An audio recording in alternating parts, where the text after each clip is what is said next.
Sir आज आप यहाँ पे आए हैं, राजेंद्र पाल गौतम जी ने आह्वान किया था, इतनी भारी संख्या में लोग आए हैं, आप क्या कहना? देखिए, इस समय बीजेपी और आरएसएस को इस बात का जवाब देना चाहिए कि डॉक्टर अंबेडकर ने जो 22 प्रतिज्ञा 1956 में डॉक्टर अंबेडकर ने की, वो डॉक्टर अंबेडकर की प्रतिज्ञा है।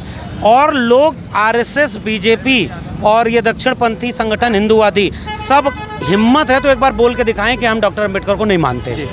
वो डॉक्टर अंबेडकर की मूर्ति बनवा रहे हैं, वो डॉक्टर अंबेडकर का सब कुछ कर रहे हैं, वो डॉक्टर अंबेडकर को कह रहे हैं विदेश में जाकर के कि हम बुद्ध के देश से आए, युद्ध के देश से नहीं, और यहाँ युद्ध कर रहे हैं। ये दोहरापन जो है ये नहीं चलेगा।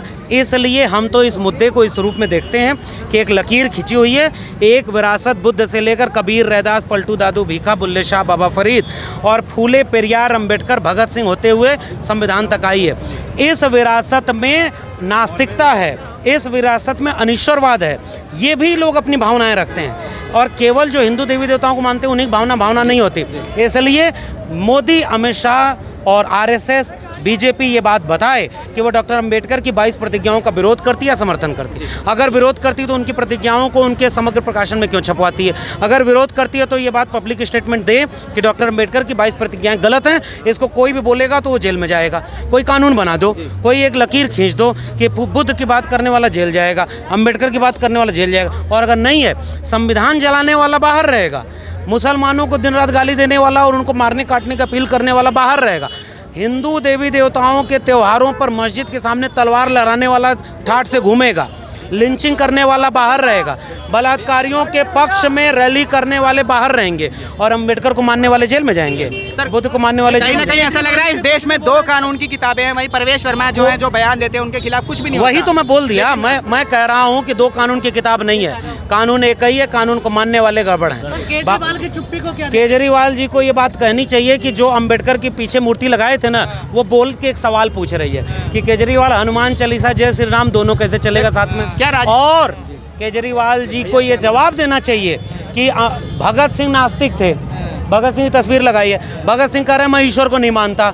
भगत सिंह पूछेंगे कि ये बात की नहीं कि तुम ईश्वर को मान के जय श्री राम भी कर रहे हो? चेहरा है क्या? नहीं, कई चेहरे हैं। हर आदमी में होते हैं 10-20 आदमी, जिसको भी देखना हो कई बार देखना। और मैं इस बहुजन समाज के 90% लोगों से कह रहा हूँ, मूर्तियों में अगर अंबेडकर को खोजोगे, तस्वीरों में खोजोगे, तो कोई ऐसे ही आएगा, तस्वीर लगा के वोट ले जाएगा, बाद में जय श्री राम का नारा लगाएगा।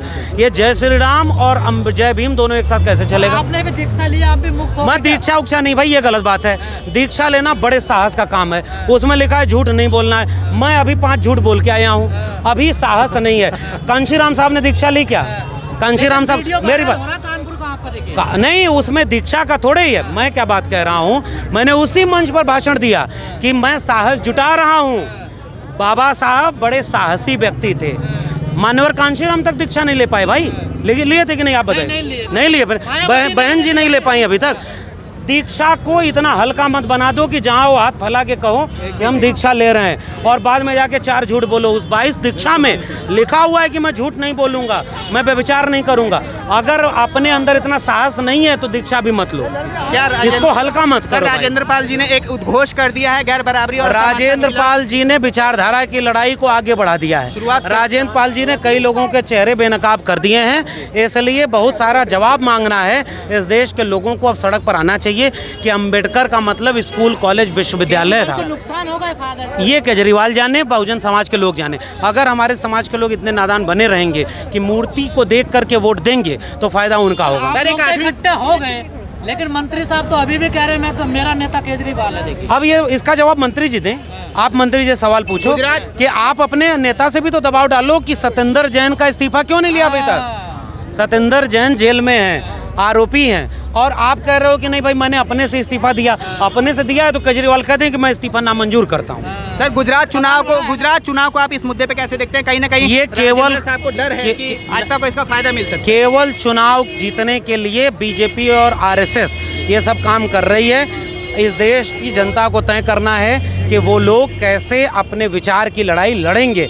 हमें व्यक्तियों के साथ नहीं खड़ा होना है, विचार के साथ खड़ा होना है, क्योंकि व्यक्ति पीछे हो जाते हैं और विचार अगर जिंदा रहेगा तो कल को कोई और व्यक्ति हमसे मजबूत आएगा, हमसे ताकतवर आएगा, हमसे निडर आएगा हमसे ईमानदार आएगा वो भी इस लड़ाई को आगे ले जाएगा। भागवत कह रहे हैं देश को जाति मुक्त बनाना है, देखिए आप ही का काम कर रहे हैं वो भी अब। बहुत बहुत मन से काम कर रहे हैं मोहन भागवत। एक तरफ लिंचिंग करवा रहे हैं, एक तरफ जो है एक तरफ तमाम तरह से जाति के नाम। मोहन भागवत जी एक बार कह दें कि जाति जनगणना होनी चाहिए, मेरा चैलेंज है। जाति जनगणना कराएंगे, जाति के नाम पर रिजर्वेशन सबको देंगे। सरकारी संपत्ति बिक रही है तो प्राइवेट सेक्टर में रिजर्वेशन देंगे, क्योंकि हमको जाति खत्म करनी है। जब तक जाति के नाम पर बराबरी ना हो, क्लियर डेटा ना हो जाए कि भाई एक बार ऑक्सफैम का डाटा आया है कि इस देश में 90% मीडिया घरानों में सवर्ण बैठे हुए हैं। मेरे विश्वविद्यालय में 90% सवर्ण बैठे हुए हैं। अचानक से जाति मान लो खत्म कर दिया तब तो पता ही नहीं चलेगा कि कौन है। पहले बराबरी, इसलिए पहले जाति जनगणना, पहले जाति जनगणना, तुरंत जाति सर गुजरात चुनाव में क्या इससे भाजपा को फायदा पहुंच सकता है? भाजपा का फायदा पहुँचे न पहुँचे ये दोनों का जनता बताएगी। मेरा मानना ये है कि डट कर लड़ना चाहिए। मंत्री जी को भी लड़ना चाहिए और केजरीवाल जी को भी ये कहना चाहिए कि बीजेपी पर हमला करो ना, कि 22 प्रतिज्ञा तो अम्बेडकर की है। अम्बेडकर विरोधी हो कि नहीं हो ये बताओ। डर नहीं लग रहा? आप भी दे दबाता मंचों पे जा रहे हैं, देखिए आप निशाने पे तो हैं। नहीं, देखिए बात ये होता है कि निशाने पर तो बहुत लोग हैं। हमारे पुरखे डरे होते तो हम इस लायक बोलने लायक ही नहीं होते। ठीक बात है, थोड़ा सजग होना है। मेरे समाज को तय करना है कि अगर मेरा समाज मेरे साथ नहीं खड़ा है तो माफ़ करिए, कल को आपके लिए बोलने वाला कोई नहीं मिलेगा। शुक्रिया। तो ये लक्ष्मण यादव जी थे जो आज यहाँ पे राजेंद्र पाल गौतम जी ने जो आज 26 अलीपुर रोड पे जो है आह्वान किया था, तो लक्ष्मण यादव जी से हम बात कर रहे थे और इस मुद्दे पर वो अपनी राय रख रहे थे कि अब जो है गैर बराबरी और असमानता के खिलाफ लोगों को सड़कों पर जो है आना पड़ेगा, उतरना पड़ेगा और अन्याय के खिलाफ जो है एकजुट होकर लड़ाई को लड़ना पड़ेगा। गुजरात चुनाव में और आम आदमी पार्टी राजेंद्र पाल जी का क्या इस पर विचार है, वो उनकी अपनी व्यक्तिगत राय है। राजेंद्र पाल जी इसके लिए स्वतंत्र हैं और कहीं ना कहीं भाजपा और आरएसएस जो है उनके इस बयान का जो है फ़ायदा उठा रही है ताकि गुजरात चुनाव में जो है उसको लाभ हो सके।